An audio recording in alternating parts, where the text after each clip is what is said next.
Hola chicos, ¿cómo están? Espero que muy bien. Como recordarán, en las últimas clases de ciencias sociales estuvimos estudiando qué fue el nazismo y cómo se fue desarrollando. Vimos que, tras el fin de la Primera Guerra Mundial, toda Alemania se vio afectada. Todos habían perdido a alguien cercano en la guerra, el Estado alemán había perdido territorios y el nivel de pobreza era muy alto. La situación para la sociedad no solo era humillante, había un sentimiento colectivo de injusticia y desamparo que generaba un gran resentimiento. Como ya conversamos, en momentos de crisis y caos, muchas sociedades tienden a buscar explicaciones para lidiar con situaciones difíciles.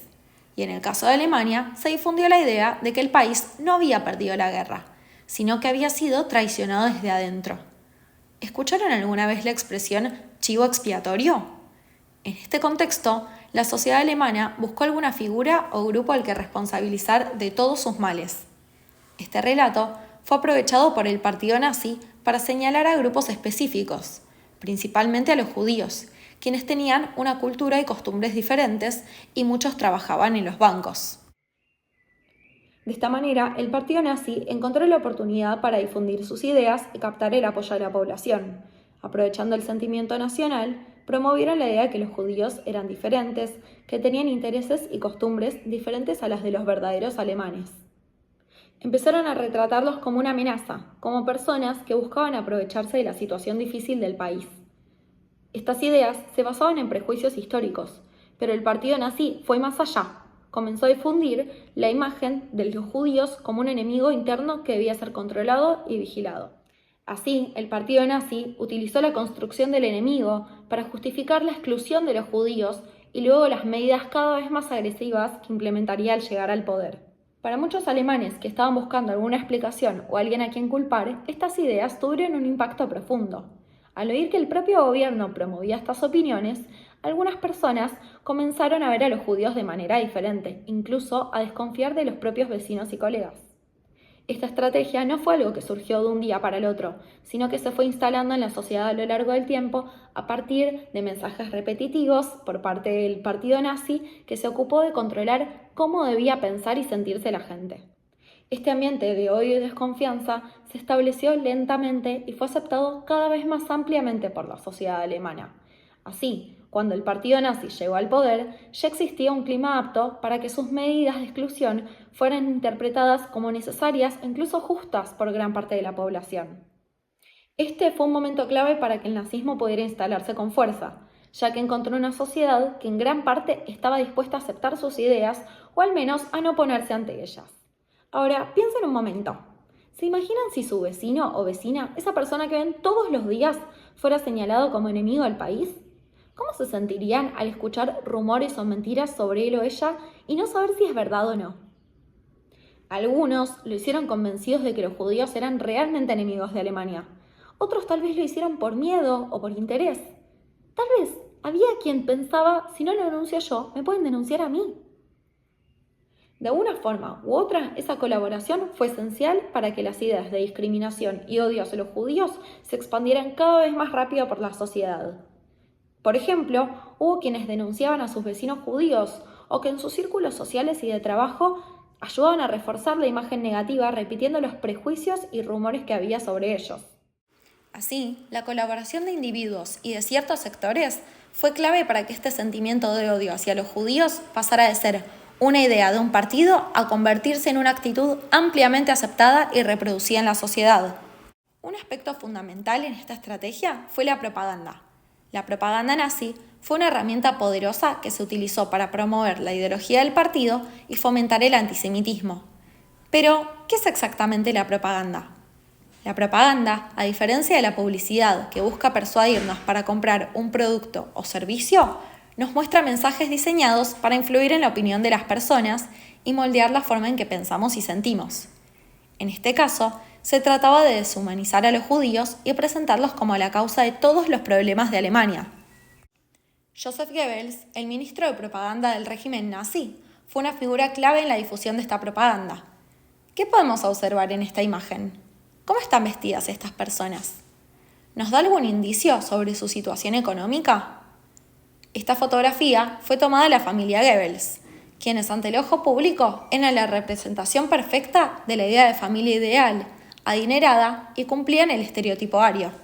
Goebbels entendía el poder de los medios de comunicación y utilizó su influencia y posibilidades económicas para manipular la opinión pública a través de discursos, películas y publicaciones. ¿Cuánto habrá tenido que invertir para lograr todo esto? ¿Cuántas personas y recursos materiales se necesitaron? Periodistas, dibujantes, directores de cine, etc. Su trabajo se centró en crear un enemigo común en los judíos, utilizando estereotipos y prejuicios para alimentar el odio y justificar las políticas antisemitas del régimen. Bajo su dirección, se elaboraron mensajes que deshumanizaban a los judíos y los presentaban como responsables de todos los males de la sociedad alemana. Goebbels creía firmemente en la importancia de controlar lo que se decía en ese entonces, y por lo tanto, su trabajo fue fundamental para consolidar el apoyo popular al régimen nazi. Fue así como el partido nazi utilizó diversos medios para difundir su propaganda, incluyendo carteles, películas, discursos y publicaciones. Esta propaganda no solo creó un ambiente de odio, sino que también legitimó las leyes y acciones del régimen, haciendo que muchas personas se sintieran justificadas en su discriminación y violencia hacia los judíos. Ahora profundicemos en cómo el régimen nazi utilizó la propaganda para construir esta narrativa de odio y cómo a través de ella lograron que una gran parte de la población aceptara y en algunos casos apoyara sus acciones. Para comprender el efecto de la propaganda nazi, es esencial observar los métodos que se utilizaron para difundir sus mensajes. Uno de los medios más impactantes fue el uso de carteles que mostraban a los judíos como enemigos del pueblo alemán, vinculándolos con la pobreza, la traición y el caos. En la imagen de la izquierda podemos ver la representación de una mujer judía apuñalando a un soldado alemán por la espalda, simbolizando la traición en la Primera Guerra Mundial de la que venimos hablando. A la derecha vemos a un judío con una bolsa de dinero, simbolizando la supuesta avaricia de esta comunidad. ¿Cómo representaban a los judíos en estos carteles? ¿Qué características tienen en común sus cuerpos y sus rostros? El estereotipo de judío estaba compuesto por narices largas y curvadas, postura corporal encorvada o defensiva, sugiriendo debilidad o mala intención, manos grandes y desproporcionadas, asociándolas con la avaricia y la usura, rasgos faciales desproporcionados, ojos hundidos, cejas gruesas y expresiones maliciosas, y barbas o características distintivas. Muchas veces también les dibujaban la estrella de David, o Maguen David en hebreo, un símbolo muy importante e identificativo de la religión y cultura judía. Además de los carteles, el régimen nazi también hizo uso de la radio y el cine para tener un mayor alcance. La radio se convirtió en una herramienta clave para difundir discursos antisemitas y propaganda que deshumanizaba a los judíos. Películas de la época, como El judío eterno, retrataban a los judíos como seres monstruosos y peligrosos, reforzando la idea de que eran responsables de los males que afectaban a Alemania. Veamos un pequeño fragmento de la película. Wo Ratten auch auftauchen, tragen sie Vernichtung ins Land, zerstören sie menschliche Güter und Nahrungsmittel. Auf diese Weise verbreiten sie Krankheiten, Pest, Lepra, Typhus, Cholera, Ruhr und so weiter.